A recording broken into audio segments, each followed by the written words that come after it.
High guys, welcome to our new mini vlog. না, mini vlog বলবো না, কারণ আজকের ব্লগটা একটু বড় হতে চলেছে। সকাল সকাল স্নান করে রেডি হচ্ছি, কারণ আজকে আমরা সবাই মিলে যাচ্ছি একটু ঘুরতে, মানে আমাদের গার্লস টিম। যদিও অনেকেই যায়নি, তো আমাদের টিফিনটা আমরা বাড়ির থেকেই নিয়ে গেছিলাম, তো সেই মতোই আমরা টিফিন প্যাক করে চলে গেলাম আমাদের স্টেশনে। আর এই যে সবাই ছিল এখানে, আমরা গিয়ে একটু ট্রেনটা দেখে নিলাম কখন আসবে। তো একটু বসতেই আমাদের ট্রেনটাও চলে এলো, আর খুব লাকিলি আমরা একটা বসার জায়গাও পেয়েছিলাম, কারণ আমাদের অনেকটা দূর যেতে হতো।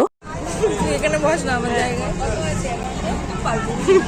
তো সারাটা রাস্তা তো আমরা এরকম নাটক করতে করতে হাসতে হাসতে সর্ষে ক্ষেত দেখতে দেখতে চলে এলাম রানাঘাট স্টেশনে। আর এত দূর তো আমি ফার্স্ট এলাম, মানে রানাঘাট অব্দি আগে কখনো আসিনি। এরপর আমাদের টোটোয় উঠতে হতো, আর টোটো কাকুরা এখানে আমাদের সাথে একটু স্ক্যাম করতে চেয়েছিল, ভাড়াটা একটু বেশি বলেছিল, কিন্তু আমরা তো এক্সাক্ট ভাড়াটা জানতাম, এই জন্য আমাদের সাথে স্ক্যামটা করতে পারেনি ওরা। শেষ হয়ে গেছে আবার।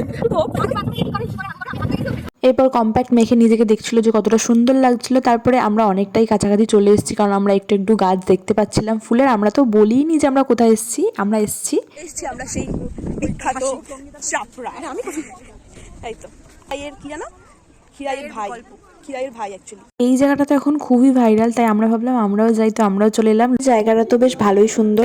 খাওয়ার জায়গা পাচ্ছি না, আমাদের এখন খাওয়ার জায়গা খুঁজতে হবে। সবারই খিদে পেয়েছিল, তাই আমরা আগে একটা জায়গা খুঁজলাম, আর আমরা বাড়ির থেকে পেপার এনেছিলাম, সেটা পেতেই বসে পড়েছিলাম সবাই মিলে খাওয়ার জন্য। আর ও তো এখনো বুঝতে পারিনি। আমরা খুশবো, তারপর আমরা করলাম দুটো পেপার নিয়ে আসি। ভাই আসতে দেখি কি আনছো মনা। Wow wow. তো শুরু হয়ে গেল আমাদের খাওয়া দাওয়া। বাড়ির থেকে সবাই সবার মতো বানিয়ে এনেছিল চাউমিন, ভাত ভাজা, কচুরি, রুটি, যা যা ছিল সবাই মিলে খাওয়া আরম্ভ করে দিয়েছিলাম আমরা এখানে। তারপর বেচারা ও দাঁড়িয়েছিল বলে ওকেও একটু রুটি খাইয়ে দিলাম। মানে 2 মিনিট লাগলো না এগুলো ফাঁকা হতে। ফাঁকা এই এত খাবার খেয়েও হয়নি, আমরা এখন আবার পেয়ারা খেতে বসেছি। খাওয়া দাওয়ার পর তো একটু লিপস্টিকও লাগিয়ে নিলাম, কারণ এরপর আমাদের প্রচুর ফটো তুলতে হতো, কারণ এটা তো খুবই মাস্ট, তাই লিপস্টিকটা ইম্পর্টেন্ট। তো সবাই মিলে খাওয়া দাওয়া কমপ্লিট করে আবার চলে এলাম এখানে ফটো তোলার জন্য। জানি না ওই রকম কেন করলো, হয়তো ওর মনে খুব ফান ছিল। তারপর আমরা একটু হলুদ চন্দ্রমল্লিকা দেখলাম। আসলে আমরা এসেছিলাম পুরো ভুল সময়, কারণ এই সময় চাষ করা হয়েছিল, ফুল ফুটতো, এর আগে একবার তুলে নেওয়া হয়েছে, আর এরপরে আবার ফুটতো। তো আমরা মিডিল টাইমে চলে এসেছি, তাও যদিও আমরা দেখেছি। লাগলো মানে এমন মানুষ যে ফোনই হারায় ফেলছে, এত ফটো তোলার নেশা। নে কি বলবি, বাড়ি যাবো, আমার খিদে পেয়েছে, ফুচকা খাবো। পর অনেক ঘুরে অনেক ফটো তুললে আমরা সবাই মিলে গ্রুপ একটা ফটো ভিডিও তুললাম, আর তারপর ওখান থেকে বেরিয়ে গেলাম, কারণ সন্ধ্যা হয়ে যাচ্ছিল। আর বেরানোর সময় এই কাকুর থেকে মাত্র 10 টাকা দিয়ে এরকম একটা ফুল কিনলাম, আমরা সবাই মিলে কিনেছি। তারপর টোটোয় উঠে পড়েছি, আর উঠেই চলে এলাম আমরা রানাঘাট স্টেশন।